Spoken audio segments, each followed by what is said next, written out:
Tatlong araw na pamamahinga sa pamamasada ang kinakasa ng mga jeepney drivers sa Liliw, Laguna simula po ngayong araw hanggang Miyerkules.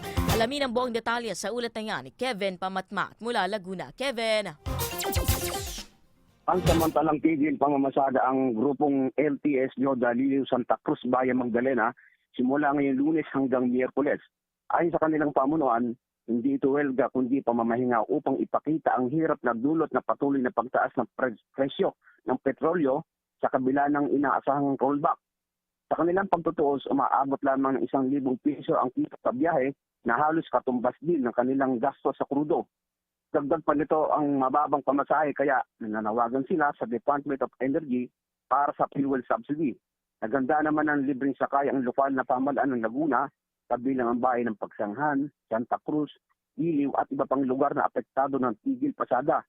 Samantala, tutol naman ang LTO Santa Cruz sa hakbang nito dahil maaari itong maapektuhan ang daloy ng ekonomiya ng lalawigan. Mula Laguna, Kevin Pamatmat, News Live.